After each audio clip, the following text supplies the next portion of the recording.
National AIDS and STD control programme, national AIDS and STD control programme, यह है national AIDS control programme भी कहते हैं इसको, NACP। ठीक है, तो कुल मिला के इंडिया में ये स्टार्ट हुआ था 1992 के अंदर। 5-5 साल के फेज़ के हिसाब से इसको चलाते रही है इंडियन गवर्नमेंट। अभी चर्चा में इसलिए आया क्योंकि कैबिनेट ने इसका 5वां चरण शुरू कर दिया है। तो कुल मिला के यहाँ से 4 चरण पूरे हो गए होंगे इसके, और 5वां चरण स्टार्ट किया है इन्होंने इसका। तो 5वां चरण तकरीबन हमारा 2026 तक चलेगा। तो अब इसकी कट ऑफ डेट हो गई 2026। ठीक है, 21 के आसपास से मान लो तो 2022 से लेकर के आने वाले 26 तक ये पूरा का पूरा चलने वाला है। नेशनल एड्स, तो एक तो इसमें एड्स के प्रिवेंशन के लिए काम होगा। दूसरा STD क्या होता है? STD होते हैं सेक्सुअली ट्रांसमिटेड डिजीजेस। ठीक है, गोनोरिया वगैरह जो है वो इसके अंदर शामिल हो जाते हैं। तो सेक्सुअली ट्रांसमिटेड डिजीज़ पहला और एड्स दूसरा। हालांकि इसको एड्स प्रोग्राम या एड्स कंट्रोल प्रोग्राम भी कहते हैं, सिंपली हम STD को जोड़ते नहीं है, पर STD शामिल है इसमें क्योंकि एड्स बड़े लेवल पे उस समय पे दिख रहा था। तो उस वजह से हमने क्या किया, एड्स से रिलेटेड ही NACP रखा। पर कुल मिला के एड्स के साथ साथ में STD वगैरह भी है इसके। ठीक है, 4 चरण पूरे हो गए हैं। तो 21 से 26 तक अभी इसका जो 5th चलेगा उसके लिए कैबिनेट ने कहा है कि ठीक है, इसको एक्सटेंड किया जा सकता है, आगे बढ़ाओ और प्रोग्राम को आगे ले जाओ।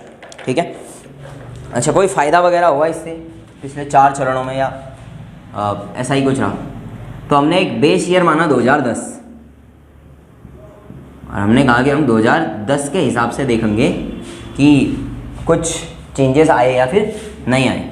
ठीक है, तो कुल मिला करके इसमें जो सबसे बड़ा चेंज हम देखेंगे वो देखेंगे कि जो एडल्ट हैं उनमें 0.22% ही संक्रमण पाया जा रहा है, जो कि बहुत बेहतर सुधार है। संक्रमण का परसेंटेज बिल्कुल डाउन हो गया है, लगभग 0.22% के आसपास संक्रमण मिलता है अब भारत में। एड्स के रिलेटेड डाटा है, बाकी STDs के लिए कोई खास डाटा है नहीं, पर इतना काफ़ी है। ठीक है, ठीक है। उसके अलावा 2 और डाटा जो है इससे रिलेटेड दिए हैं। एक तो दिया है कि एड्स से होने वाली मौतें भारत में घट करके 82% हो गई। 82% घट गई हैं मौतें, यानी कि 82% की गिरावट हम लिखेंगे इसमें।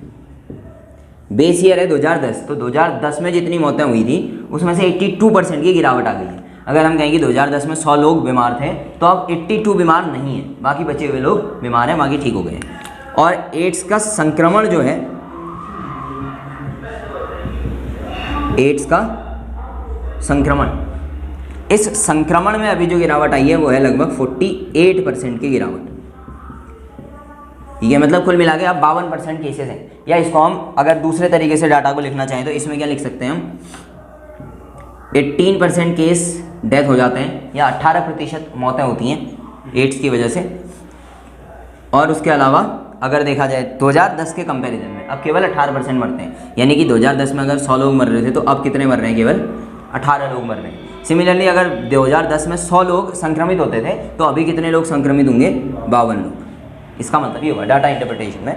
बाकी कुल मिलाकर के ये 3 डाटा बताते हैं कि भारत में जो NACP रहा है वो कैसा रहा है, सफल रहा है, एक अच्छा प्रोग्राम रहा है, जिसने एक रिजल्ट जो है वो बहुत अच्छा दिया हुआ है। ठीक है, तो वयस्कों में दर एक बढ़िया पॉइंट हो सकता है इसमें, अडल्ट में। बाकी ये 2 पॉइंट्स लिखने के लिए कहीं भी काम में आ सकते हैं। ठीक है, तो कुल मिला के अभी इंडिया ने क्या किया है, एड्स और STD कंट्रोल प्रोग्राम को एक्सटेंड करने के ऊपर बात करी। ठीक है, तो कैबिनेट ने दिया है इसको मंजूरी। इसके लिए कोई संशोधन करने की, संविधान में चर्चा करने की, कानून बनाने की जरूरत नहीं है, क्योंकि प्रोग्राम एक आराम से चलता रहेगा। गवर्नमेंट का अपना प्रोग्राम है, इसीलिए इसको गवर्नमेंट ने आगे बढ़ा दिया। ठीक है।